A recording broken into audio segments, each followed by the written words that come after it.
பெரிவா துடிகளே சனம் நல்லது நடக்கும் நல்லது மட்டுமே நடக்கும். நம்மளோட சேனல் நேயர்கள் அனைவருக்கும் வேண்டிய பணிவான வணக்கங்கள், கோடான கொடி நன்றிகள். இன்னைக்கு குழந்தை வரம் கிடைக்க, மகப்பேறு அடையறதுக்கு நீங்கள் அழகான ஒரு ஒரு என்ன சொல்கிறது, ஒரு குழந்தையை பெற்றெடுக்கிறதுக்கு என்ன பண்ணலாம் அப்படிங்கிறத இன்றைக்கி நம்ம சொல்ல போகிறோம். ஒரு அருமையான பாடல் திருப்புகழில் கொடுத்துருக்காங்க. இது எனக்கு திருப்புகழ் வகுப்பில் சொல்லி கொடுத்தாங்க. எல்லா தேவைகளுக்கும் எல்லாவற்றிற்கும் திருப்புகழில் வழி இருக்குது. இதை தான் நான் திருப்புகழ் கிளாஸ் அட்டன் பண்ணி கற்றுக்கிட்டேன். அந்த திருப்புகழில் எனக்கு கொடுத்த ஒரு வழிமுறை தான் இது. இது என்ன செய்யணும் அப்படின்னா, செவ்வாய்க்கிழமையில் நீங்கள் ஆரம்பிக்கணும்.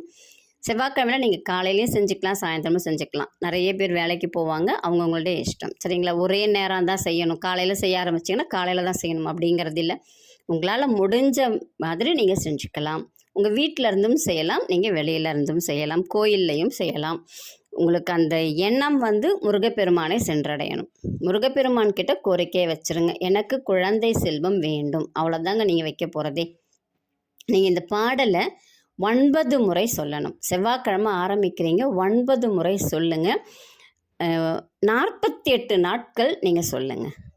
48 நாட்கள் நீங்கள் சொல்லிட்டீங்க அப்படின்னா கண்டிப்பாக முருகப்பெருமான் அருளோட உங்களுக்கு மிக விரைவில் குழந்தை செல்வம் அப்படிங்கிறது கண்டிப்பாக கிடைக்கும். ஒரே ஒரு பாடல் தாங்க, எளிமையான பாடல் தான். நீங்கள் எழுதி வச்சுட்டு படிங்க, இல்லை நான் கொடுக்குறேன், நீங்கள் ஸ்க்ரீன்ஷாட் எடுத்துக்கோங்க, இல்லை நான் டிஸ்கிரிப்ஷன் பாக்ஸ்லேயும் கொடுக்குறேன். கொஞ்சம் எளிமையானது தான் பாடல். சரிங்களா? இந்த மாதமே நீங்கள் ஆரம்பிச்சிடுங்க. இந்த செவ்வாய்க்கிழமை மிக மிக உகந்த நாள். ஏன் இந்த மாதமே ஆரம்பிச்சிருங்கன்னு சொல்கிறேன்னா, வைகாசி மாதத்தில் 2 அமாவாசை வருது. அது ஒரு சிலர் நல்லதுன்னு சொல்லுவாங்க, ஆனால் அது மலை மாதம் சொல்லுவாங்க. அது அந்த அளவுக்கு நமக்கு உகந்தது கிடையாது. அதனால் நீங்கள் எந்த நல்ல காரியமாக இருந்தாலும் இந்த சித்திரை மாதத்தில் மீதி இருக்கிற இந்த நாட்கள்லேயே முடிக்கிறதுக்கு முயற்சி பண்ணுங்கள். சரிங்களா? பாடல் என்னென்னு பார்த்துடலாங்களா? செகமாயுற்று என் அகவாழ்வில் வைத்த திருமாது கெர்ப்பம் உடல் ஊறி தெசமாத முற்றி வடிவாய் நிலத்தில் திறமாய் அளித்த பொருளாகி மக அவாவின் உச்சிவிழி ஆனனத்தில் மலைநேர் புயத்தில் உறவாடி மடிமீதெடுத்து விளையாடி நித்த மணிவாயின் முத்தி தரவேணும் முகமாயமிட்ட குரமாதினுக்கு முளைமேல் அணைக்க வருணீதா முதுமாமறைக்குள் ஒருமா பொருட்குள் மொழியேயுரைத்த குருநாதா தகையாது எனக்கு உன் அடி காண வைத்த தனியே ரகத்தின் உருகோனே தருகாவிரிக்கு வடபாரிசத்தில் சமர்வேல் எடுத்த பெருமாளே. இதாங்க அந்த ஒரு பாடல். நம்பிக்கையோட முருகப்பெருமானுடைய அருளை பிடிச்சிக்குங்க, முருகப்பெருமானுடைய பாதத்தை பிடிச்சிக்குங்க.